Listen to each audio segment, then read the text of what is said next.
Selamat malam pemirsa, senang sekali saya Balkis Manisang menjumpai Anda kembali di Jumat malam di acara Perempuan Bicara.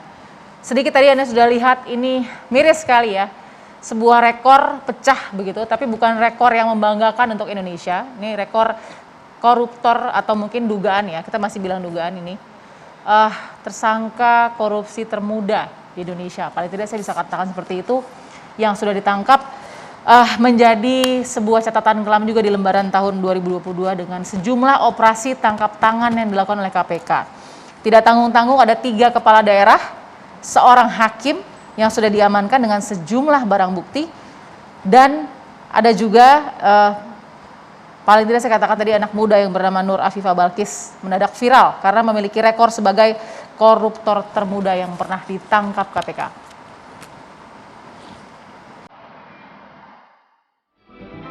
Sosok Nur Afifah Balkis seketika menjadi tenar. Bukan karena prestasinya, tapi karena terjerat kasus korupsi di usia 24 tahun.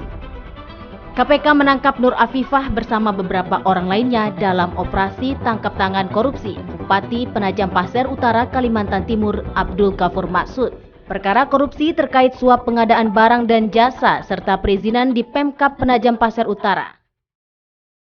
Nur Afifah yang menjabat sebagai Bendahara Umum DPC Partai Demokrat Balikpapan ini diduga berperan sebagai penerima, penyimpan, serta pengelola uang hasil suap senilai 1 miliar rupiah. Kasus korupsi yang menjerat Nur Afifah Balkis menjadi ironi. Generasi muda yang menjadi harapan justru menjadi tersangka kasus korupsi.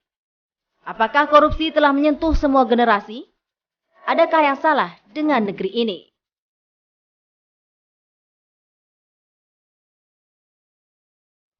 Ya, dan bersama saya sudah ada perempuan-perempuan hebat di meja Perempuan Bicara. Saya perkenalkan mulai dari Mbak Devi Rahmawati sebagai pengamat sosial kita. Apa kabar Mbak Devi? Insya Allah baik Mbak. Malam ini jadi pengamat sosial dan politik ya, mau nggak mau harus. Oke, baik. Di sebelah kirinya sudah ada juga Prof. Siti Zuhro, ahli peneliti utama Pusat Ristek Politik BRIN. Selamat malam Prof. Mbak Wiwi, saya panggil Mbak Wiwi. Ya, apa kabar? selamat malam Mbak Balkis. Malam Mbak Wiwi, sehat ya? Alhamdulillah. Alhamdulillah. Ya. Dan tentu karena ini kita mau bicara tentang anak muda yang prestasinya bukan prestasi gitu ya. So far saya mau undang juga, perkenalkan ada Shirley Anavita, influencer milenial kita.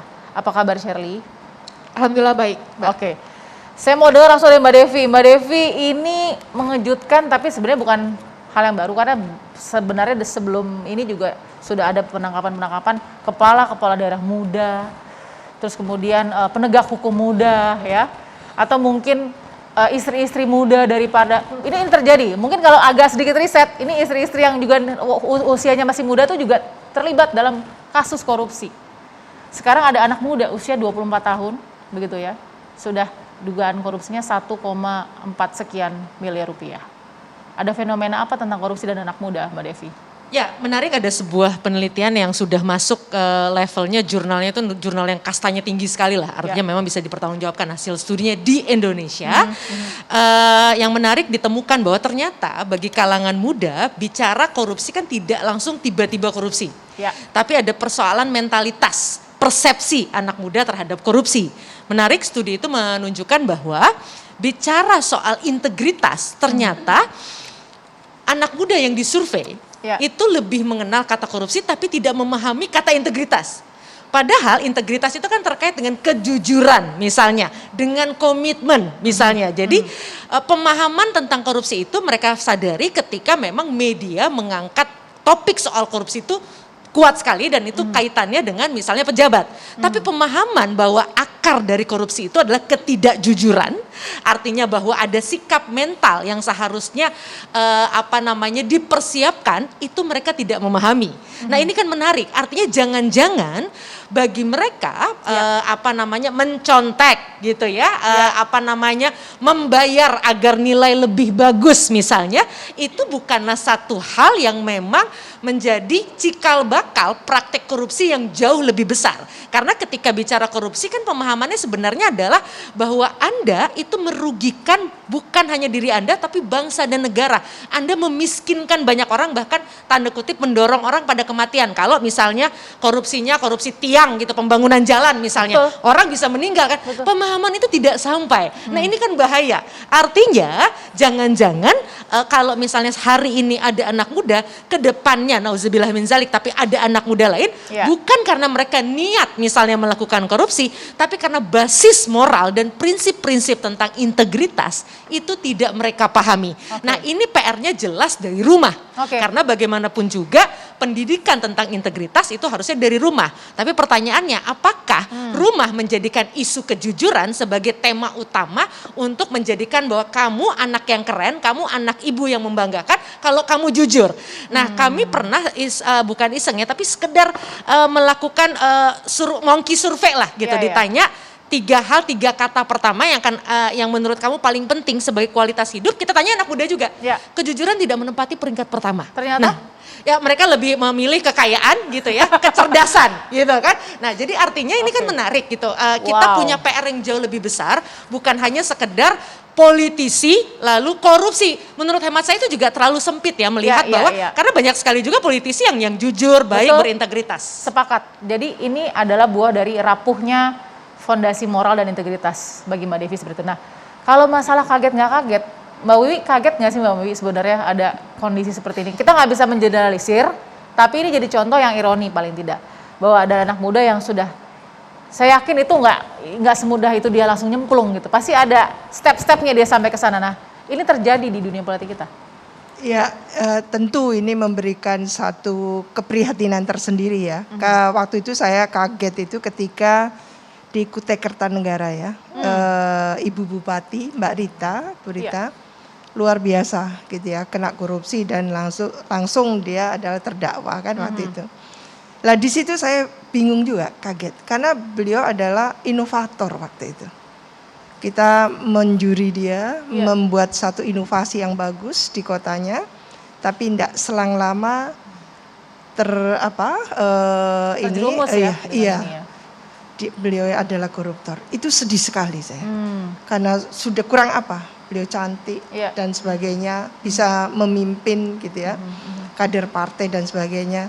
Kecewa sekali kita. Nah, sekarang jauh lebih mudah lagi. Pertanyaannya adalah apa yang salah gitu ya.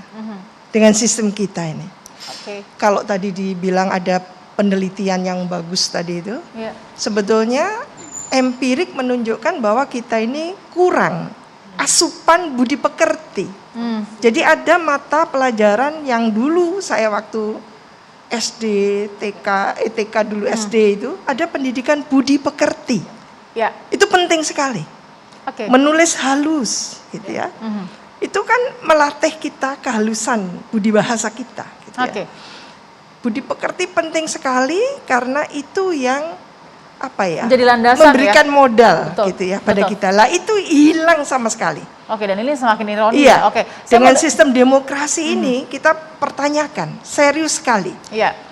Mengapa nilai-nilai budaya kita jadi seperti Iya. ini gitu ya. Betul, karena memang di kasus ini misalkan contoh ya, ini kan terjadi di salah satunya yang misalkan di Nur Afifah yang berusia 24 tahun ini kan juga karena menjadi ini ya, anak buah dari Pak Bupati Penajam Pasir, bendahara umum gitu ya dari sebuah partai, Pak Abdul Ghafur yang juga masih muda, 34 tahun ya, hanya terpaut 10 tahun saja. Nah, kalau saya kasih agak sedikit tugas sedikit ya Bu Shirley ya, karena sepertinya Shirley lebih dekat usianya dengan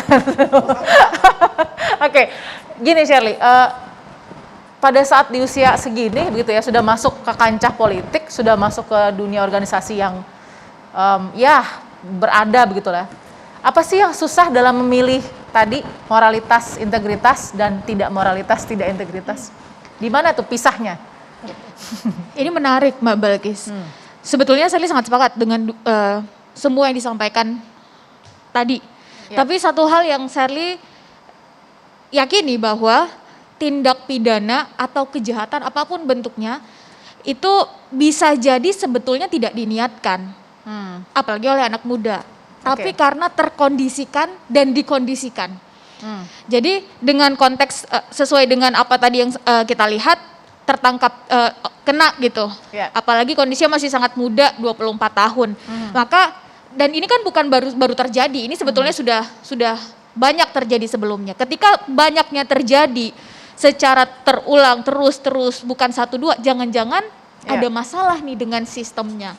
Oke. Saya sepakat dengan pertanyaan penting yang tadi disampaikan oleh Bunda. Untuk itu saya ingin meng-highlight 3 poin utama. Pertama, jangan-jangan mahalnya biaya politiknya sehingga ketika sudah sampai pada posisi tersebut atau jabatan tersebut bertanya nih, ini mana yang bisa mengembalikan modal? Karena kita sama-sama tahu untuk sampai pada titik itu berapa biaya kampanye, belum lagi mahar partai, itu kan sangat tinggi. Yang kedua, korupsi itu bukan tentang tua muda.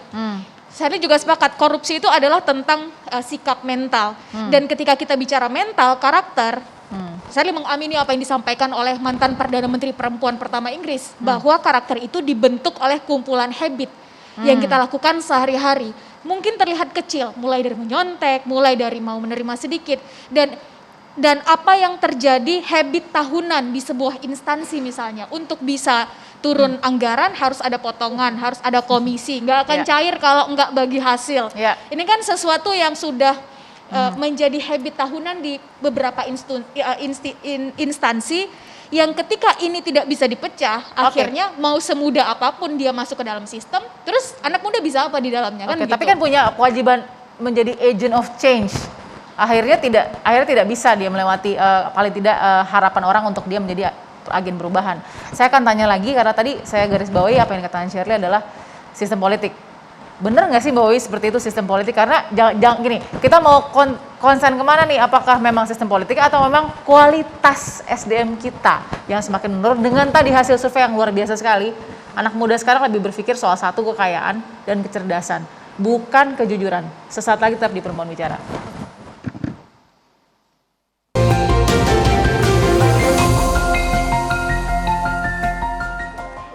Oke, terima kasih Anda menyaksikan Perempuan Bicara. Di segmen 2 saya ingin dengarkan penjelasan dari Mbak Wiwi soal benar nggak sih ini sistem politiknya atau memang kualitas SDM kita yang sudah makin drop? Iya, menurut saya memang ini kita harus melakukan evaluasi serius ya, karena sistem demokrasi ya, sistem pemilu, sistem pilkada kita yang kita laksanakan ini ternyata kok ada korelasinya positif terhadap maraknya korupsi.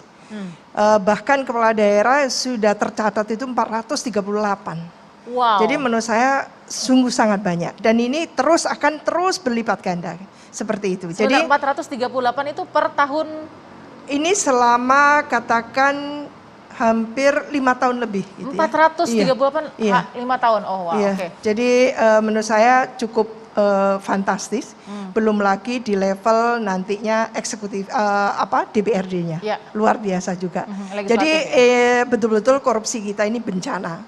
Bencana korupsi yang tidak mengenal gender juga gitu, usia, latar belakang dan sebagainya. Dan masyarakat juga ikut seperti itu. Nah, ini artinya bahwa kita harus melakukan sungguh-sungguh gitu ya, melakukan satu evaluasi terhadap sistem politik kita, sistem demokrasi kita, pemilu kita, sehingga nanti menyongsong 2024, jangan lagi orang tidak kenal antara kejujuran dan integritas tadi itu dengan korupsi tadi itu. Oke, tapi tadi saya bilang ini soal biaya politik, berarti sistem politik kita ini secara terbuka. Ada yang salah. Jadi biaya politiknya atau cara berpolitiknya?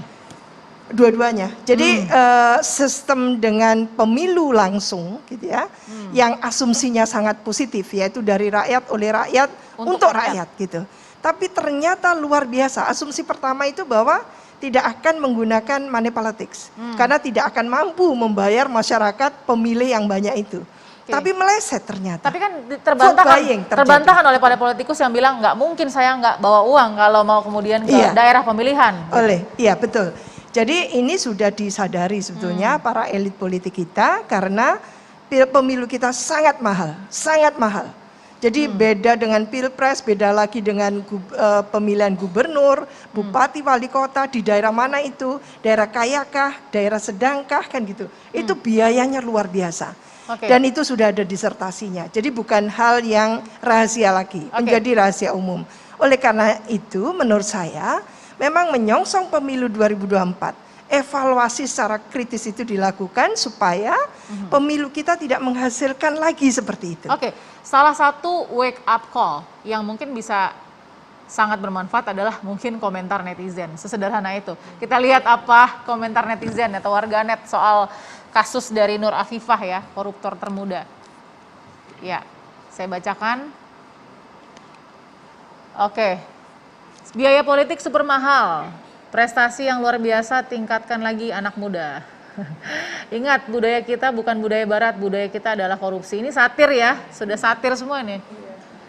Dia akan jadi koruptor handal di masa depan, berkat pengalaman sejak usia muda, serta punya mentor yang hebat. Waduh, memalukan, harusnya usia muda lagi idealisnya. Mantap, usia masih belia, udah pandai korupsi. Seandainya semua partai menghasilkan kualitas skill seperti itu dalam tempo kurang 10 tahun, Indonesia sudah jadi negara maju karena politisi pada makmur semua. Politisinya ya, bukan bangsa dan tanah airnya nih, politisinya. Waduh, ini satir semua nih ibaratnya nih, nggak enak bacanya. Tadi kan seharusnya anak muda sedang idealisnya. Begitu nggak Shirley?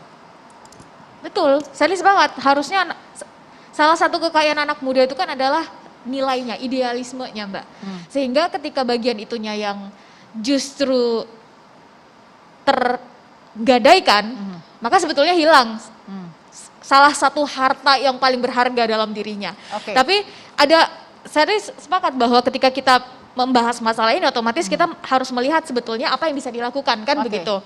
Maka kalau misalnya kita melihat alasan kenapa terjadi KKN itu, maka tentu kita sama-sama ingat salah seorang bupati pernah mengatakan bahwa ketika menjadi pejabat melakukan KKN itu bisa dibilang keniscayaan.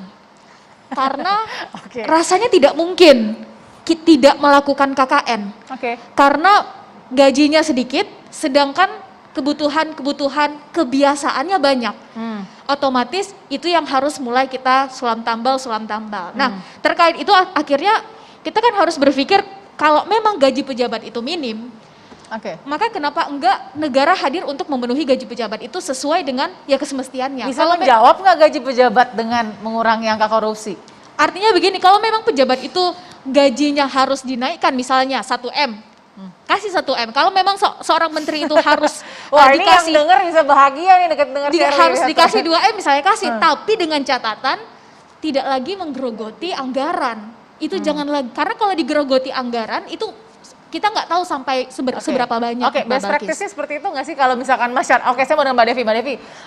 Cara society bekerja atau berpikir seperti itu nggak sih, bisa semudah dan sesederhana itu? Ya mungkin itu jadi kan gini, bicara solusi kan pasti macam-macam. Ya. Itu bisa menjadi salah satu solusi. Tapi kalau bicara gaji kita bakal tahu misalnya di Amerika, di Australia bisa dicek. Presiden dengan kepala persatuan sepak bolanya jauh lebih tinggi gaji kepala persatuan sepak bola dibandingin presiden. Karena memang begini, bicara pejabat publik, seharusnya memang tujuannya adalah bukan memperkaya diri. Itu memang harus diluruskan terlebih dahulu. Bahwa ini adalah momentum paling mahal. Karena nggak banyak orang kemudian bisa jadi pemimpin yang artinya pahalanya luar biasa kalau serius banget gitu kan. Nah ini yang memang mungkin harus ditanamkan juga. Bahwa yang menjadi pemimpin itu kan gini, kadang-kadang akhirnya ketika kita ini kan masyarakat simbolik ya. Menjadi pemimpin itu lekat dengan kemewahan. Nah kemudian akhirnya banyak orang yang terobsesi juga bukan menjadi pemimpinnya untuk menjalankan amanahnya, tapi lebih kepada wah saya bisa menjadi lebih baik secara ekonomi. Nah cara pandang ini yang juga menurut hemat saya perlu ditanamkan, lagi-lagi dimulai dari keluarga. Kalau Anda ingin menjadi pemimpin, khususnya pemimpin publik ya, bukan perusahaan ya. Karena biasa kalau perusahaan itu modelnya kan memang gimana caranya seefisien mungkin gitu ya. Jadi pasti korupsi dan sebagainya itu sangat diminimalisir gitu. Nah yang paling penting adalah solusinya apa? Sekarang sebenarnya enak dengan kehadiran digital. Ketika semua sudah berani, misalnya sekarang ada konsep smart city. Sayangnya smart city ini hanya berlomba-lomba banyak-banyakan aplikasi. Jadi ada satu daerah gitu yang aplikasinya bisa di atas 180 aplikasi.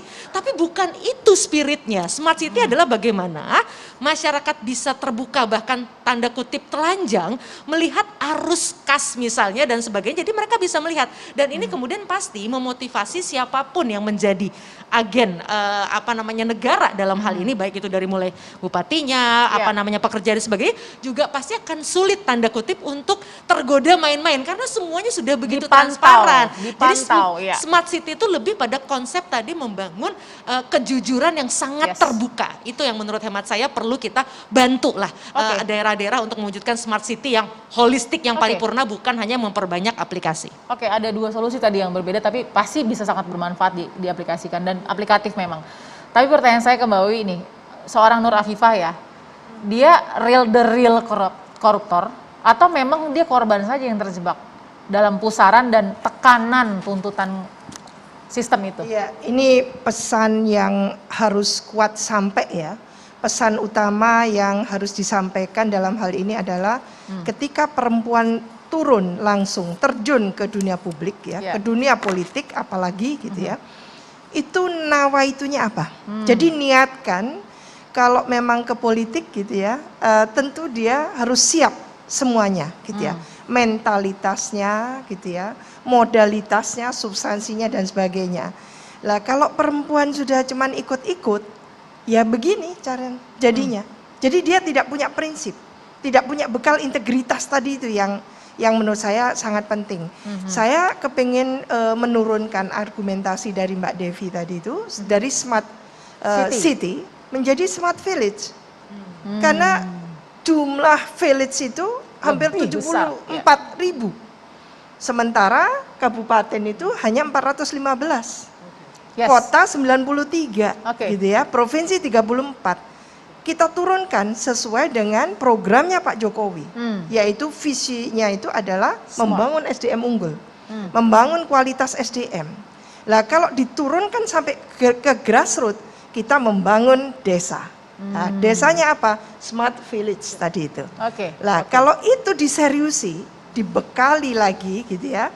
Bagaimana budi pekerti supaya kejujuran itu nomor satu, ya pandangannya masyarakat di aras lokal itu, mungkin kita akan menuai setelah 2 periode, 3 periode. Oke. Tapi Oke. kalau ini diteruskan seperti ini, Mbak Balkis, menurut saya kita akan musibah gitu. Oke. Ini serius ini, Oke, musibah. baik tanpa mengecilkan ini karena ini meja perempuan bicara. Saya berpikir bahwa begini, tadi kan Mbak Wi bilang perempuan jangan asal ikut-ikutan masuk politik gitu. Padahal justru porsi kita tuh sangat terbatas, 30% ya Mbak Wi ya, kalau tidak salah ya, keterwakilan Dan itu perempuan. tidak pernah terpenuhi, Dan itu hanya tidak pernah- sekitar 20-21%. Oke, pertanyaan Iya. saya, 30% perempuan yang terpilih masuk dalam partai politik ini harusnya kan sudah terseleksi dong. Dia bukan jumlah yang besar, begitu ya. Kenapa ini terbalik cara berpikirnya mungkin partai? Kenapa memilih ini masih ada yang bermasalah? Artinya gini, jadi sudah terseleksi dengan 30% tadi, tapi kemudian masih ada yang seperti ini. Gitu. Contoh ya, Mbak Wi, bisa nggak saya kaitkan seperti itu, setuju nggak? Ini bagus ini. Jadi pertanyaan yang sangat menukik menurut saya, tahu tidak? Tiba pemilu legislatif, tiba akal. Jadi perempuan tidak pernah dipersiapkan secara umum ya, Yes. serius gitu. Jadi partai itu betul-betul menyiapkan, ada partai yang serius gitu. Tapi kebanyakan kalau tiba pemilu legislatif, tiba akal tadi itu, siapapun diangkat gitu ya. Siapapun ini siapa sih Mbak Wi? Enggak, saya mau tahu Bisa ini. Sekritis nepotisme, kolotisme, Iya, iya. bisa kekerabatan Yes. gitu kan. Bisa, pokoknya tidak ada merit system tadi itu. Karena apa? Karena sistem kaderisasi di partai politik ini belum maksimal. Oke. Sehingga seperti ini gitu. Kenapa kira kalau kita mau otokritik ini kan kita juga memperbaiki sistem ya. Sistem kan Iya. berarti kita juga dukung bagaimana partai politik memperbaiki dirinya. Kenapa sih sulit sekali memilih perempuan-perempuan yang berkualitas untuk duduk mengisi keterwakilan yang sedikit ini? Ya, itu mestinya partai politik proaktif melakukan headhunters. Headhunters. Jadi katakan melamar gitu Iya. ke kampus, ke organisasi perempuan, melamar ini minta gitu. Jadi ada Iya. penghargaan, bukan perempuannya ujuk-ujuk datang ke partai politik. Oke, saya langsung mau check and balance. Sebenarnya terjadi nggak sih di kampus di headhunter gitu, Mbak Devi? Gimana? Ada nggak headhunter ke kampus Mbak Devi? Mbak, pertama gini, saya kok agak terganggu dengan pernyataan ini perempuan ini udah angkanya kecil kok korup. Mohon maaf, hati-hati. Oke. Bukan perempuannya yang salah. Lihat, kenapa media misalnya ketika perempuan yang korupsi itu dipotretnya seakan-akan dunia ini kiamat. Menurut hemat saya ini juga nggak fair. Oke. Padahal kita tahu Yang paling banyak politisi ya laki-laki. Yang korup dari 438 tadi itu siapa? Laki-laki. Yes. Artinya menurut hemat saya jangan kemudian perbaikan bangsa ini seakan-akan ditentukan oleh kehadiran perempuan yang 30% saja tadi tidak disiapkan dengan serius. Ya. Nah, jangan sampai itu digeser isunya bahwa negara ini hancur, politik ini berantakan karena perempuan. Menurut saya nggak fair. Oke. Nah, memang ini tentu juga menjadi sebuah kejutan. Yes. Tapi justru laki-laki ngapain aja yang sudah 70% itu. Gitu, jadi saya tidak nyaman tadi ketika isunya kok ini 30% harusnya yang terbaik dong. Loh, Tentu. memang gitu kan. Tentu, Mbak Devi, saya paham. Saya harus masuk ke zona tidak nyaman ini. Karena kita ingin memilih yang terbaik. Ini kan Betul. sebagai wakil rakyat. Betul. Benar sekali tidak bisa Betul. dijudikasi bahwa satu orang. Dugaan saya, karena saya nggak tahu, beliau profesor politik, Ya. apakah jangan-jangan perempuan mengisi yang 30% males saja karena sudah diisi dengan laki-laki yang lebih banyak korupsinya tadi, itu saja. That's a very good point. Ya itu yang jadi pertanyaan saya juga Iya. Mbak Wi paling tidak. Jadi kita perempuan harus mampu mengkritik diri kita sendiri, juga. Ya. yes. Jadi makanya mengapa saya selalu mengatakan perempuan yang turun langsung terjun ke politik, siapkan mentalitasnya, siapkan substansinya. Oke. Karena apa? Kompetisinya tuh luar biasa. Oke. Dan itu dunia kekuasaan, dunia kepentingan dan sebagainya. Oke. Tapi kalau untuk berkompetisi sama-sama korupsi enggak, Prof. Iya. Makanya banyak yang mundur, banyak yang mundur. Satu hal yang Ya. Mbak Devi tuntut tadi itu, mengapa perempuan menjadi kayak dipermasalahkan? Yes. Jangan lupa, perempuan ini fitrahnya itu luar biasa. Keibuan, Sepakat. harus jujur, harus memberikan Contoh. katakan contoh, teladan dan Iya. sebagainya. Jadi tuntutan kepada perempuan itu luar biasa. Makanya kalau kita terjun, kita harus serius itu. Saya harus Iya. Setelah ini saya mau dengar dari Shirley juga. Benar sekali Mbak Devi concernnya. Saya harus masuk ke zona itu. Kenapa? Karena kalau memang beban publisitas sebuah bangsa, majunya bangsa, pintarnya bangsa ada di pundak kita, maka berikanlah kemudian assessment yang baik, kaderisasi yang baik, agar kemudian memunculkan tokoh-tokoh yang baik. Kita akan sambung lagi ya Shirley ya. Saya mau dengar dari Shirley juga seperti apa sebenarnya. Apakah kamu juga pernah ditawarkan ya antara idealis dan masuk partai? Saya nggak tahu nih Shirley ya. Saya penasaran tadi. Sesaat lagi ya, tetap di Perempuan Bicara.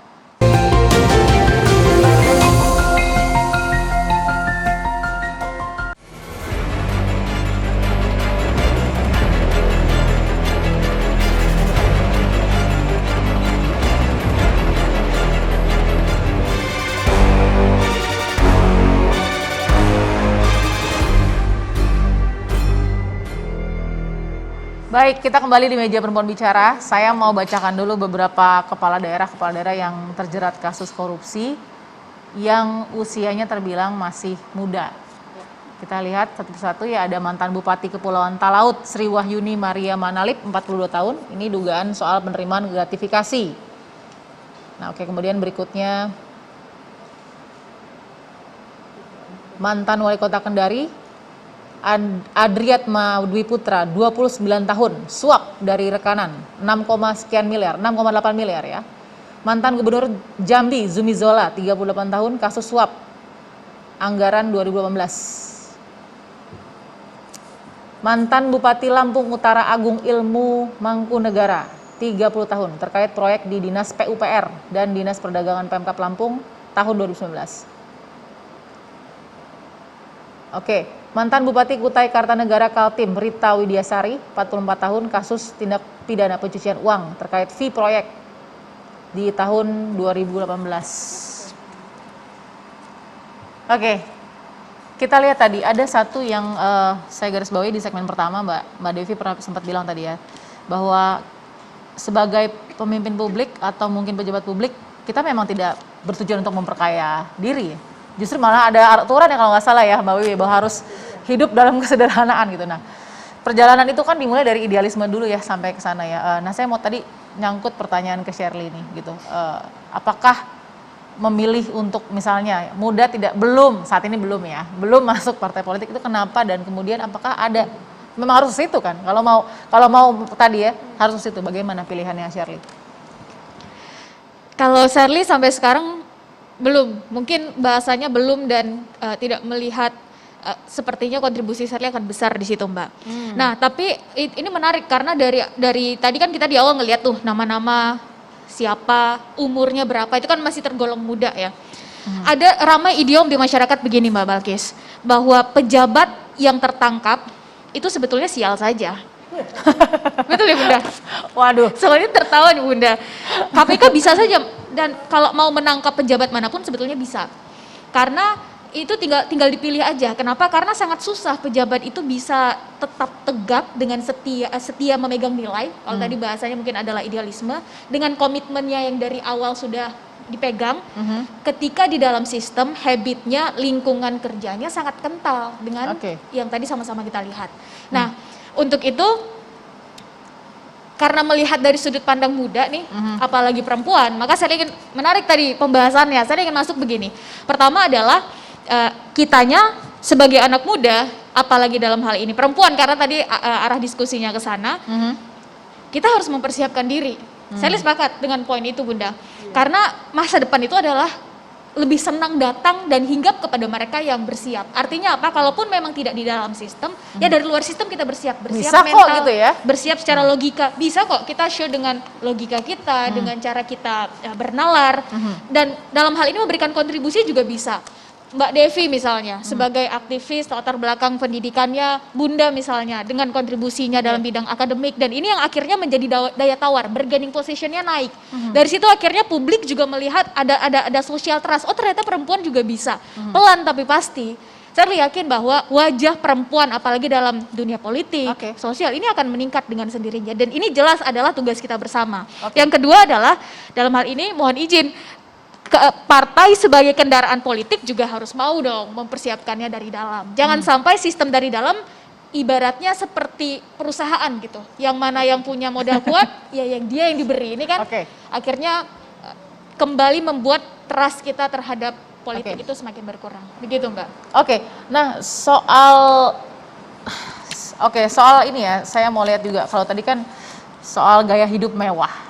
Kita bisa nggak sih lihat gaya hidup mewah itu mempengaruhi juga potensi-potensi seseorang untuk masuk ke dalam ranah-ranah korupsi seperti ini? Mungkin ke Mbak Wi dulu. Pola hidup hedon, ya, itu menjadi tren yang luar biasa. Dulu zaman Orde Baru dihimbau untuk kencangkan ikat pinggang, kurangi pola hidup konsumtif. Tapi di era reformasi tak terkendali lagi. Jadi pola hidup kita sangat konsumtif, hedon di mana-mana gitu ya. Orang muda itu orientasinya tidak ada rasional, tapi pola hidup yang mewah juga kan gitu ya. Lah ini yang menyebabkan kita secara tidak langsung terkikis idealisme untuk melakukan dedikasi terhadap negara bangsa. Jadi lebih selfish akhirnya kan gitu ya. Karena apa? Karena lingkungan itu membuat seperti itu. Tadi itu nilai-nilai budaya kita tergerus secara cepat gitu ya di era reformasi itu. Hanya karena atas nama demokrasi gitu, seolah-olahnya kita itu tidak perlu gitu ya mengedepankan lagi nilai-nilai Pancasila, satu contoh. Nggak enak disebutkan, tapi memang kita harus berlandaskan pada Pancasila gitu kan. Ada keadaban di situ, ada nilai-nilai tentu gitu ya, empati kepada sesama kan gitu. Di saat kita susah seperti ini ya, pandemi Covid ya, kita selalu menyaksikan bagaimana gitu kan kontestasi kemewahan yang ditunjukkan oleh orang-orang tertentu itu kan gitu. Miris itu ya, satu contoh. Sambil kita lihat foto-foto ya, ini beberapa foto-foto yang menggambarkan gaya hidup mewah mungkin. Saya mau tanya ke Mbak Devi. Mbak Devi, hidup yang tadinya cuman hanya butuh kebutuhan, jadi butuh gaya untuk menilai diri dan aktualisasi diri. Stepnya gimana sih orang bisa loncat ke situ sebenarnya? Nah, memang media sosial yang sekarang itu menjadi panggung diri, di mana semua orang, maka kan sekarang sudah banyak penelitian digital yang memang tidak langsung hubungannya dengan korupsi. Jadi ini memang saya nggak bisa komentar untuk korupsinya, tapi gini. Kehidupan visual, demonstrasi visual di ruang digital yang biasanya menunjukkan kepalsuan karena memang teknologi ini menyediakan platform kita untuk berbohong gitu ya dengan filter gitu, kepalsuan tadi gitu kan. Jadi kepalsuan itu betul-betul dimanjakan.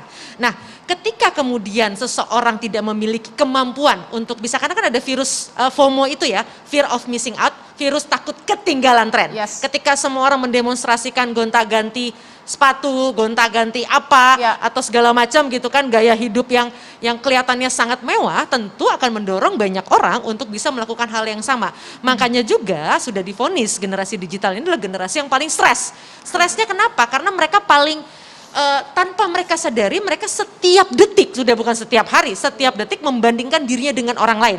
Siapa yang kuat? Kalau kemudian ada yang mungkin secara personalitas akan menarik diri, makanya bunuh diri misalnya ujungnya karena nggak kuat segala macam. Tapi kalau yang agresif, nah bisa jadi, tapi ini sebuah hipotesis yang sangat serampangan karena belum ada penelitiannya. Artinya bisa jadi mendorong dia untuk bisa mengambil mencari cara untuk bisa menyamakan demonstrasi visual tadi. Makanya balik ke Pancasila, saya sepakat sekali dengan Prof. Karena di Pancasila jelas tidak bergaya hidup mewah.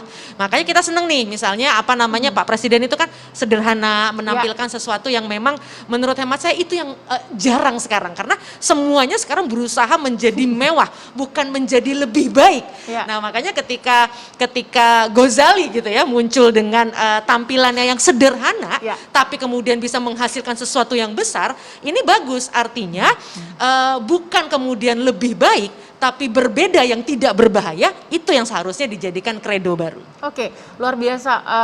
Contoh-contohnya beberapa terdakwa korupsi yang kemudian justru ketahuan minta disuapnya dengan tas branded, langsung mintanya tas branded gitu misalnya, atau mungkin kehidupan yang sudah tahu disorot sebagai pejabat publik misalnya begitu ya. Lalu kemudian memposting bahwa dirinya memiliki kemewahan ini, begitu ya. Ini kan sebenarnya seperti menawarkan diri untuk diperiksa gitu ya. Sebenarnya ini dunia digital sebenarnya tidak berkaitan langsung dengan korupsi, tapi sangat menjadi alat yang penting ya. Orang nggak perlu riset jauh lagi ya Mbak Wiwi sekarang ya. Tinggal cukup lihat sosial media sudah tahu ini berpotensi atau tidak, gitu. Iya betul. Jadi tidak malu-malu gitu ya. Bahkan menantang gitu ya, menantang gitu untuk diperiksa tadi itu. Jadi menurut saya apa yang salah gitu ya. RI satunya ngasih contoh luar biasa, baju putih tidak ganti-ganti gitu kan, itu aja kan gitu. Tapi kenapa tidak turun ke yang lain? Biasanya role model itu luar biasa. Jadi menurut saya mungkin yang akan datang kita harus berpikir solusi Mbak Balkis. Oke. Solusinya kita mintakan saja orang-orang muda ini menjadi simpul untuk ikut memberantas korupsi dan untuk mengurangi pola hidup hedon tadi itu. Tapi lebih ke pola hidup yang achievement kan gitu ya. Oke. Jadi mereka tuh berkarya, berachievement gitu ya. Oke, cukup nggak sih sosial atau tugas sosialnya para aktivis misalnya, atau mungkin para akademisi misalnya, atau misalnya kita punya KPK, kita punya Kejaksaan Agung, Betul. Polisian, cukup nggak sih untuk Jadi menurut saya ini harus bekerja bersama-sama. Jadi kerjasama antara stakeholders terkait. Jadi katakan pemerintah dengan pegiat-pegiat gitu ya, dengan dunia orang muda dan sebagainya, lalu mendorong mereka gitu kan. Kan banyak cara sekarang, ada BPIP, ada Ibu Mega sebagai ketuanya gitu kan. Bagaimana supaya nilai-nilai tadi itu meresap betul.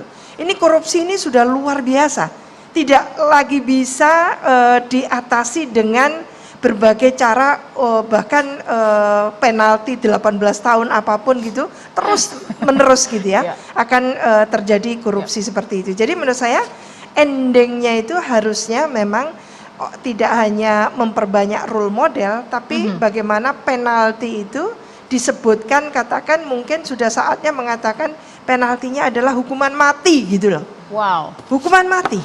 Pasti merinding semuanya. Gitu Tapi ya. kan selalu akan bertentangan Itu dengan pasti ada pro hak kontra. asasi manusia. Tapi ini apa terus solusinya? Seperti ini terus. Sampai kapan kita sebagai negara bangsa ini di luar dilihat gitu ya, bahwa kita ini sudah luar biasa, KPK menangkap ini, menangkap itu, terus tangkapan-tangkapan, semakin sering tangkapan terjadi, orang luar itu tidak percaya Indonesia. Oke. Karena memalukan, semua pejabat-pejabatnya itu korup, kan gitu. Bagaimana memberikan kepercayaan? Kita mau naikkan daya saing gitu kan, Indonesia di ASEAN, di Asia Pasifik, di global, tapi di internal kita ini tidak meyakinkan, kan gitu. Jadi sia-sia usahanya Pak Jokowi itu mau meningkatkan daya saing tadi itu, karena tidak ada kepastian hukum di dalam. Jadi menurut saya inilah legasi dari Pak Jokowi ke depan itu ada adalah penalti ya, memberikan penalti yang luar biasa terhadap para koruptor. Kalau tidak cukup dengan kayak Pak Artijo Al-Kausar almarhum ya, beliau luar biasa kerasnya itu. 18 tahun, 20 tahun dan sebagainya gitu. Ternyata banyak juga yang korup. Ya mungkin kalau disebutkan hukuman mati baru merinding gitu kan. Dikasih langsung itu bagaimana ada peti mati gitu kan. Kayak di Cina gitu kan. Disiapkan peti mati gitu ya bagi para koruptor. Mungkin berhenti gitu kan. Oke, saya mau dengarkan solusi dari Shirley juga, Mbak Wiwi dan juga dari Mbak Devi ya. Sesaat lagi tetap di Perempuan Bicara.